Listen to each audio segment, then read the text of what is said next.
It's almost time to tip off another NBA season.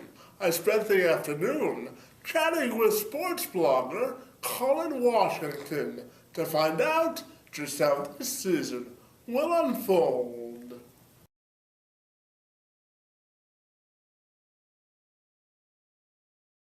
First of all, Colin, we want to welcome you to the Two Man Advantage podcast, and we thank you for previewing yet another exciting season around the association, buddy.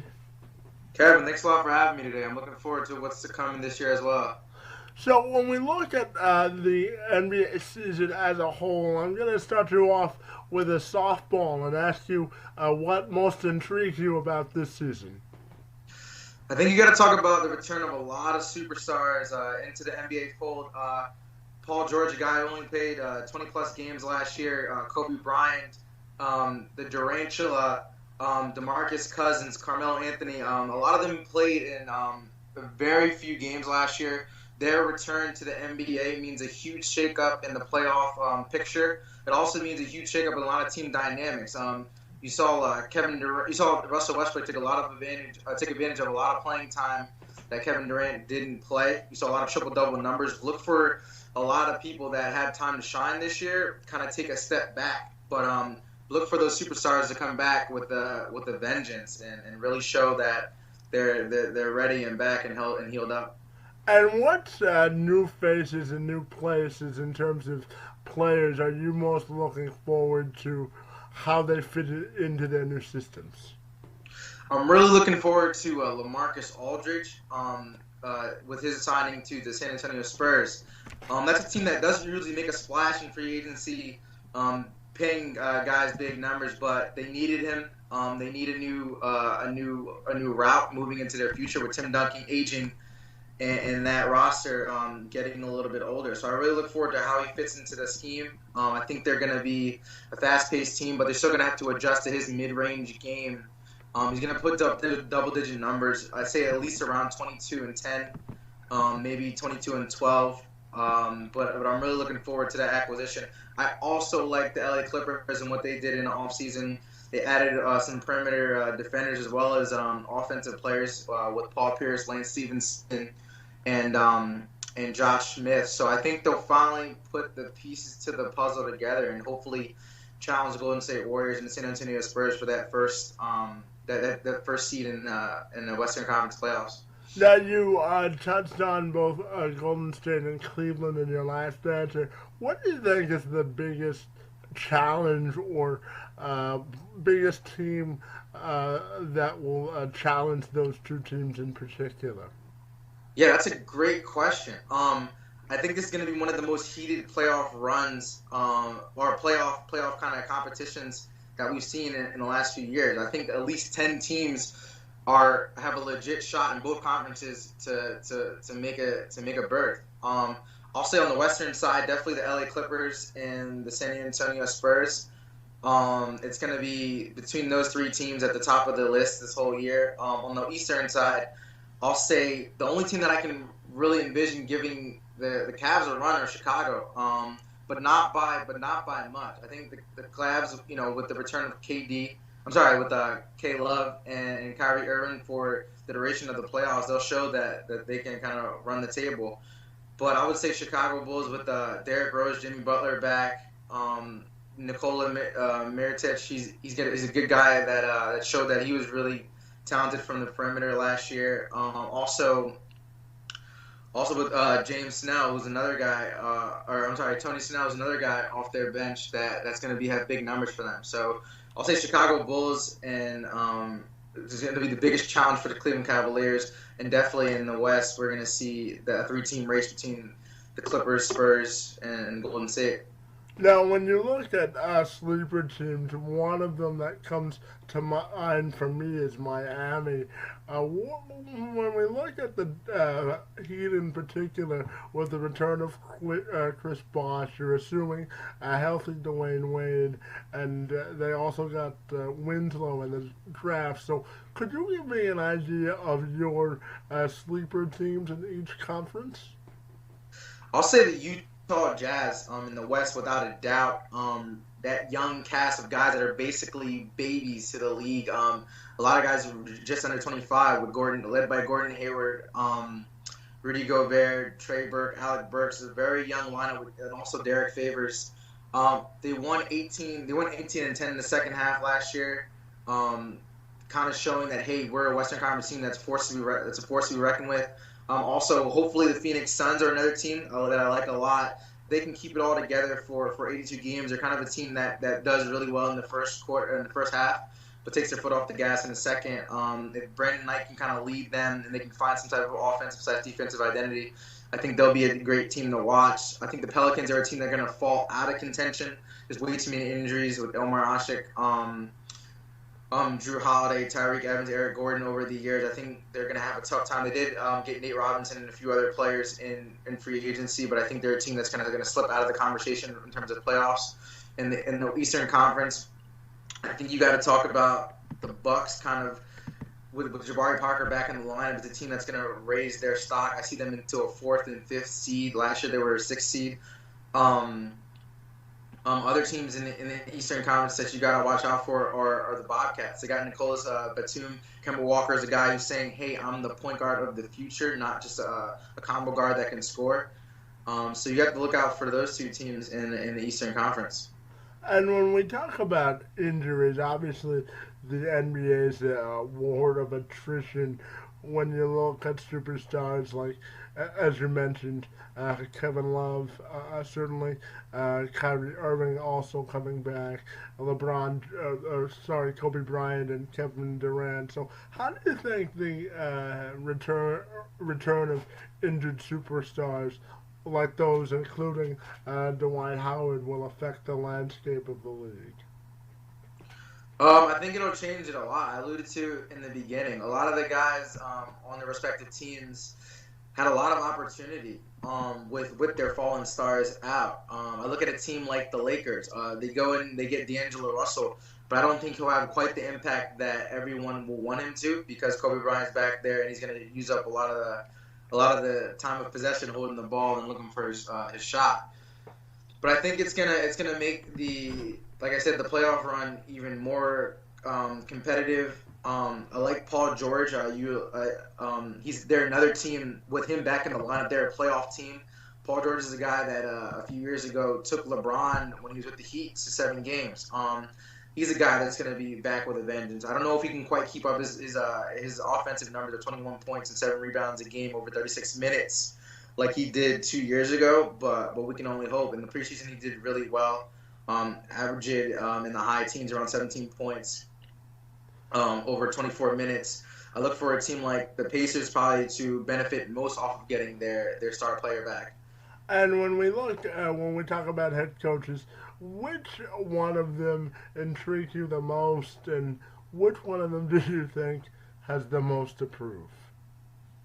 I really like Scott Skiles going to Orlando Magic. They're a young and up and coming team that I think is gonna make a push for a playoff berth as well. Scott Skiles, every team that he's going to, he's improved their team in that initial year. Going to the Bulls when they were a young squad, he gave them 24-plus wins. His first year with the Bucks, he gave them 8-plus wins. I think with the Magic, he can easily bump up their record to 45-plus, 40 to 45-plus. I mean, it's the Eastern Conference, so I'd say somewhere between 40 and 45. They have a young core: Elfrid Payton, Victor Oladipo, Nick Vucevic, Tobias Harris. A lot of guys like that are young. Like I said, another team that's really most of their prime players are under 25. I look for that team under his leadership to really make an impact and be a huge headline this year. And early on, which headlines around the league will you be keeping an eye on as we try to shape the early portion of this NBA season? I think a lot of people are going to scrutinize the Golden State Warriors, and if they're able to kind of keep their torrid run through the NBA. A lot of people have talked about Steph Curry's gotten even better this year, which is kind of hard to believe considering numbers. So I think him and Golden State kind of keeping their reign over the NBA, but also a lot of those fallen stars back into in the league. I also like Detroit Pistons and what they have going on there. They lost a lot of their players, a lot of their key pieces. But I look for a combination of Reggie Jackson and Andre Drummond, who I think is going to really take off this year. He's showed that he's increased his numbers with every year in the league: 13 points, 12 rebounds last year. But I see those numbers being inflated because he is the man to take over. Look for him to draw a lot of double teams and kick out to a lot of perimeter shooters like Contavious Caldwell-Pope, Reggie Jackson, and Stanley Johnson. So look for that team. Like I said, man, it's just so crazy what's going to go on. It's going to be, it's going to be jury's out's going to be every night, So we'll see. And transitioning from individual teams, what do you think, or what players do you think have the most to prove going into this season? I'm sorry, what players? What's that? Which players do you think have the most to prove going into this season? I think a guy like Tobias Harris. He's a guy who put up 17 points last year, 17 points, 6 rebounds, 2 assists. He's going to be one of those guys that is going to try to push himself into the All-Star conversation. Also, Andre Drummond, as I alluded to, is a guy who wants to say, hey, I'm here and I can be a superstar caliber player. I think the rookies in that conversation, Emmanuel Mudiay and Kristaps Porzingis specifically, had pretty solid summer league / preseason performances, but I think they're going to say, hey, we're not busts. I think especially Kristaps, I feel like he's going to bump into that conversation of Andrea Bargnani, Yaroslav Korolev, Danilo Gallinari, even though they think he's going to be good this year, to that conversation of foreign busts. I can only hope, but I think he's going to be one of those guys that has a lot to prove to the Knicks organization and that he was a good investment for them moving into the future. Now, rapid fire time for you there, Collin. I'm going to ask you a bunch of questions and you'll finish the sentence for me. Who do you have winning Coach of the Year this year, early on? Say it again? Who do you have winning Coach of the Year this year? Greg Popovich. Rookie of the Year. Jahlil Okafor. Most Improved Player. Jordan Clarkson. Why do you say that? Dude, tremendous player last year. Like I said, with Kobe out, he was able to make his presence known. Double-figure offensive numbers. He's a combo guard. He's going to have a lot of options to show his worth. Kobe, I think, is going to take his foot off the gas a little bit, kind of as he moves into age 38 on his young / old body. I think he's the front runner early on. Between him and a guy like Ed Davis, who's a huge efficiency guy,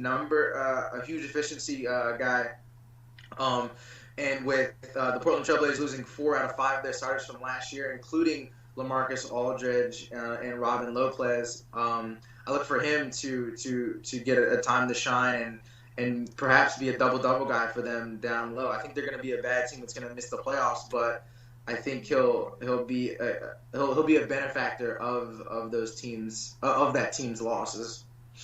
Sixth Man of the Year. Who you get out winning that? Man, that's a tough one. Shoot. Can we go with? Man, I'll say Josh Smith. Okay, the interesting choice. If they choose to take him off the bench. That's an interesting choice. Do you think he'll lengthen the Clippers offensively? Is that why you picked him, or? I think everything that he brings to the table. I think he's hungry and he wants to win a championship. So I think he's a guy that's going to do what it takes to do so. He had a tough time in Detroit, but he showed that. That's an understatement. No. But yeah. A little understated, but he turned things around in Houston. So I think he's a guy that I saw play recently. He brings both defense and offense to both sides of the ball. I think he'll return to that Atlanta caliber type style, and I think it'll be great to have him off the bench. Jamal Crawford is going to be a guy who's always been in that conversation, but with the new acquisitions that they got, I see him kind of being a 7th, 8th man for them. So. And MVP, who you got winning that? MVP, I think my man Chef Curry does it again back to back. I can't see him taking his foot off the gas and making any less hard shots than he took last year. Plus, they're gonna need him.